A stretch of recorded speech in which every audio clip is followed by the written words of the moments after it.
Are y'all follow similar protocol? Coach will make an opening statement. If you have a question, please make eye contact with me and I'll call on you individually. We're gonna go by call-outs. Coach, go ahead. Yeah, appreciate you being here. Obviously, a really disappointing evening and outcome. At the end of the day, credit to them. Certainly they played a good game, but we didn't coach well enough. We didn't execute well enough, and certainly came up short.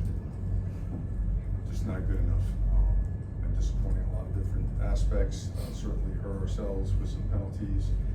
Really, again, our guys played with great effort and all the way to the end and gave ourselves a chance to tie or win the game, but did not overcome all the issues that we caused ourselves. And again, some really good play by the opponent as well. Questions, please. Coach, we'll go to Jordan McPherson from Miami Herald. You go down, I think it's by 11 with 13 chains left. To see what did you see from the team when you guys were making the push and that last drive decision to throw when you were in field goal range? What was the decision making? Well, with over 30 seconds left and a couple timeouts, we're still, we're at 48 yards for the field goal. We're still going to try to move the ball and make it closer, or to try to win the game as well, which is a regular process for us. And just overall, what you saw from the team in the fourth quarter to get yourselves in position after seeing how much you scored most of the game? Toughness, resilience, all the good stuff, but again, not enough to overcome the issues that we cause ourselves, particularly in the area of penalties. Adam? Murray, obviously Carson had a really tough game tonight. Was it something that he was off on, or was it something Louisville was doing that was making things tricky for him? I think one shot, the deep one, was a really good play by the field safety. Came on over the shot to Malachi. I think at the end there, we're trying to make a play, and I think we didn't execute it. I don't put that all on him. We're trying to get the ball out to the flat quick, and that thing turned into another route, which is not supposed to be that way. And ended up being, the final play of the game. So, Coach, with Richard from CBS. What was it about the simulated pressure looks that Louisville threw at you? It looked like that's how they got the interception at the end, and they kind of held down your screen game with a couple of them during it. that's something common that they do. Something we prepared for. They go 7 up, and they'll either drop into 2, 3, some type of cloud, man coverage. They'll stay in it. They'll bring 4. They'll bring 5. They'll bring 6, or they'll drop 8. Felt we had a safe throw on that, and we just didn't execute. David Hill. You guys didn't have a ton of success running the ball tonight, and obviously Malachi had a wonderful game, but you haven't really identified a number 3 receiver that's been consistent. Is there a concern about just having enough playmakers in a game like this to be able to, especially when you need to come back from down early? Well, I think first of all, we did not run the ball well. We didn't. Certainly, we need to do a better job at the line of scrimmage and get downhill, give our guys a chance to make plays and move the sticks.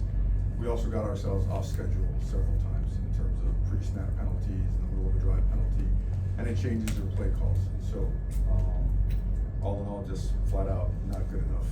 Particularly, we got to score more points with the ball. Brian?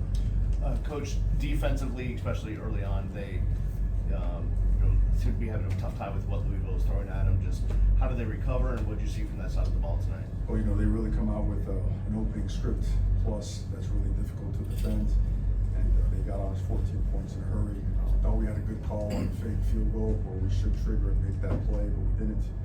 And again, we got to coach it better so we can execute it better. We can take point blame at anybody on that. After those 14 points, I thought we settled down really good, got our cleats in the ground, started playing good defense. And they're a really good offense, a really good play caller.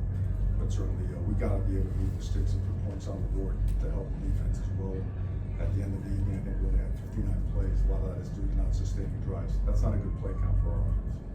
Adam? Sticking with the defensive side of things, just how much were they able to, neutralize your pass rush with those quick routes, the short ones over the middle? They scored them a couple times. Just how much did they neutralize your pass rush? Balls out quick, some chips both by the back and by the tight end.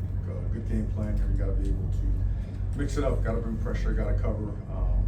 Got to play tight coverage. Got to give some room as well, and then got to play the run.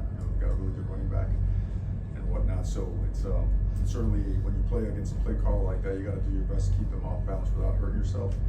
I think for the most part we did a lot of good things, but they got us on the couple as well. Coach, we've got a couple more. We'll go back to Jordan. We'll go back to David after.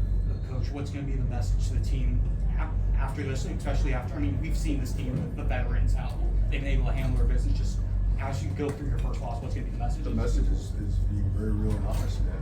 Ain't good enough. That's a really poor job of just overall execution and discipline.